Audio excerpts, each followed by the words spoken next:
আজকে হয়ে গেল আমাদের বহু প্রতীক্ষিত বাংলাদেশ ভার্সেস ইন্ডিয়ার খেলা। বাংলাদেশ ফুটবল যে একটা সিন্ডিকেট, এটা থেকে খুব ভালো করে বোঝা যায় যদি বাংলাদেশ টিমের প্লেয়ারদের দিকে তাকানো যায়। বসুন্ধরা কিংস হচ্ছে গিয়ে বাংলাদেশের উদ্ভাস থেকে যেরকম হাজার হাজার পোলাপান ভার্সিটিতে চান্স পাচ্ছে, সেরকম বাংলাদেশ টিমের টোটাল 15টা প্লেয়ারের মধ্যে 10টাই ছিল বসুন্ধরার কিংসে। আজকের ম্যাচের সবচাইতে জোস জিনিস ছিল হচ্ছে হামজার খেলা। তার আগে দেখায় সুনীল ছেত্রীকে নিয়ে আসা হয়েছে এবং সে নাকি এবার কাঁপাবে। সে গত 2বার বাংলাদেশের সাথে খেলায় গোল করছে, বাট এবার পারে নাই। একটা বড় রিজন হচ্ছে হামজা ওকে যেভাবে ট্যাকেল করছে, ফুল ম্যাচ যেভাবে ওকে মার্ক করে রাখছে, ও আসলে কিছু করতে পারে নাই।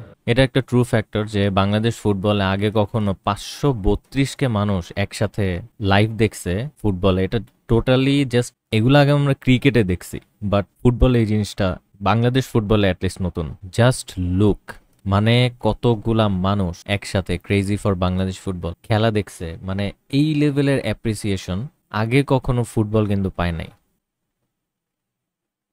এত সুন্দর একটা বল পাওয়ার পরে এখানে গোলকিপার নাই। পৃথিবীর কোন দেশ আসলে এই শটটা মিস করবে? Are you playing football? মানে এখানে সে শট করছে, তাকে জাস্ট এত দূর জায়গার ভিতরে শট করতে হবে।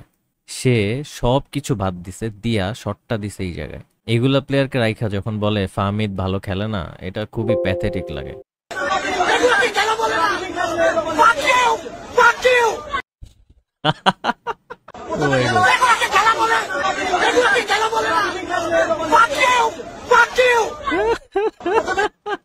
বলটা গোলকিপার শটটা দিয়ে পড়ে গেছে, আমাদের কৃতি সন্তান বলটা ধরতে পারছে। নাইস। ওর প্রথম কাজ কি হবে? আবার বলতে গোলে শট কর, গোলে শট কর, ঠিক আছে? এখন এরকম সাইড কর্নার থেকে গোলে শট, গোলকিপার কিন্তু গোল পোস্টে নাই। এই যে এই ভাই গোল পোস্টটা ধরতে যাচ্ছে, ঠিক আছে? অর্ধেক রাস্তায় বল যখন চলে আসছে, ও আসলে ছাইড়া দিছে, বলছে এই বল দিয়া হবে না এই গোলটা, ঠিক আছে? তার কাছে কি কি অপশন ছিল দেখেন। এখান থেকে ওকে পাস দিতে পারতো, দিয়ে ও সামনে আগাইতে পারতো, তারপরে এ হয়তো বা এদিকে আসতো, একে পাস দিত, ঢুকাই দিত, তাই না? এই যে মানে এত বাজে গোলকিপারের কাজ, বাজে ইন্ডিয়ান গোলকিপার। এর পাশায় বলটা মারছে, মাইরা বল ফেরত আসছে। আসার পরে কি সুন্দর ভাই, লুক এট দিস। এরকম একটা সিচুয়েশনে কমেন্টেটর গুলার আবার কাজ কি শুনেন। হামজা ম্যাচের আগে মোনাজাত করতেছে, কমেন্টেটর বলতেছে আয়াতুল কুরসি না পয়রা হামজা মাঠে নামে না। মানে why is this your concern? এই জিনিসটা তোমার কেন বলতে হবে? সে আয়াতুল কুরসি পড়ে না, কোন দোয়া পড়ে, এটা তো তোমার বলার দরকার নাই ভাই। এই যে এটা হচ্ছে আমাদের প্রথম মিস। বলটা এত ইজি, কেউ নাই, কোথাও কেউ নাই, গোলপোস্ট ফাঁকা, ও এখনো কোথায়? হায় রে কপাল। এ তো শহীদ আফ্রিদি আর ডিমারিয়ার মতো লাগতেছে মিক্স। হামজার শটটা দেখেন কি পারফেক্ট। এখানে একজন জাস্ট হেডারটা যদি এসে দিতে পারতো, ঢুকে যাইতো, বাট এখানে কেউ একজন হেডের জন্য, মানে টিমটাকে দেখলে মনে হয় কি হামজা ওখান থেকে মারবে, আমরা প্লেয়ারদের সাথে বডি লাগায় রাখবো, গোল হয়ে যাবে অটোমেটিক। Look at this. ছি ছি ছি ছি ছি রে ননি, ছি। এটা তুমি কি করলা ননি? এই ভাইও অবাক হয়ে গেছে যে এরম একটা গোল মিস করলো, অবাক হয়ে গেছে। হায় হায়। এটা কিন্তু মানে স্টার্টিংটা হয়েছে হামজার কিক থেকেই, ঠিক আছে? মানে ওর খেলা দেখলে একটা প্রিমিয়াম ভাইব পাবেন, আর বাকিগুলার খেলা দেখলে মনে করবেন যে এটা ধান ক্ষেতের কাদার মধ্যে খেলে না, ওরম খেলতেছে। হামজা বল কিভাবে নেয় দেখেন। নাইস। দেখেন বলটা কিভাবে আটকাইছে। আটকানোর পরে কিন্তু বলটার কন্ট্রোল সেই নিছে আলটিমেটলি। এটা হচ্ছে কোয়ালিটি ফুটবল, দেখছেন? Just look at this. সে কোথায় ছিল? এখান থেকে আসছে, বলটা নিয়ে আরেকজনকে দিছে।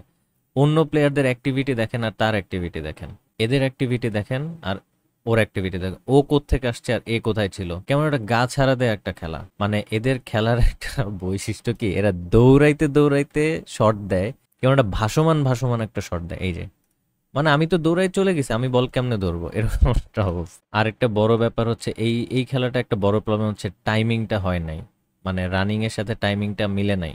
এটা এটা হচ্ছে আমাদের ক্লাসিক বাংলাদেশ ইন্ডিয়ার খেলা। এরা এখানে রেসলিং খেলতেছে, দেখেন রেসলিং হচ্ছে। এরা আবার এখানে গন্ডল করতেছে। আরে ভাই কই যাও, কই যাও? এটা কেমন জাম্প? জাম্পের না আছে কোনো লফট, না আছে কিছু, সে জাস্ট সাইডে ক্রিকেটের বল যেভাবে ধরে ওইভাবে করে পড়ে গেল। আবার দুইজন ভালোবাসা বিনিময় করতেছে। এটা একটা সুন্দর চান্স ছিল। কি সুন্দর। এদের কোনো মুভমেন্টই নাই, এরা যে যদিও এদেরকে মার্ক করে রাখছে সবাইকেই, কিন্তু এদের মুভমেন্টগুলো খুব স্লো। হামজা বল ধরার আগে সে জানে সে কাকে মার্ক করছে এবং তার সাথে কে আইসা কলিশন লাগবে, সুনীল ছেত্রীর সাথে তার একটা কলিশন হবে, এইটা সে জানে। অল টাইম ওকে এর সাথেই পাওয়া যাবে, কারণ ওকেও মার্ক করতেছে। This is the skill of marking. আবার আসছে, ওকে আটকাইছে, ওর মেইন টার্গেট হচ্ছে ও। এই যে গায়েবী পাস, ঠিক আছে, পুরা ম্যাচ শুরু থেকে শেষ পর্যন্ত এসব গায়েবী পাস ছিল। কিকটা করছে, হামজা কোথা থেকে আসছে জাস্ট দেখেন, এখান থেকে এই পর্যন্ত আসছে, এসে বলটাকে আটকাইছেও। এই যে প্লেয়ার চান্দু, চান্দু তো টোটালি কি করতে হবে সে নিজেই জানে না। লুক এট দ্যাট, কোথা থেকে আসছে। অ্যান্ড ফাইনালি 11 নম্বর এই সুনীল ছেত্রীর সাথেই কিন্তু তার আবার কলিশন হচ্ছে। সো তার টার্গেট যে, সেই টার্গেটকে সে একবারে এমনভাবে ধরে রাখছে। Look at that, holy sheet.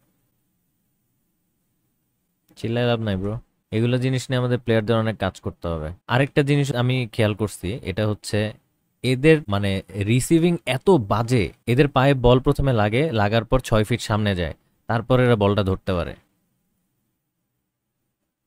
এই যে গায়েবী পাস, লুক এট দ্যাট, কি জোস। ট্যাকেলটা দেখেন, অসাধারণ।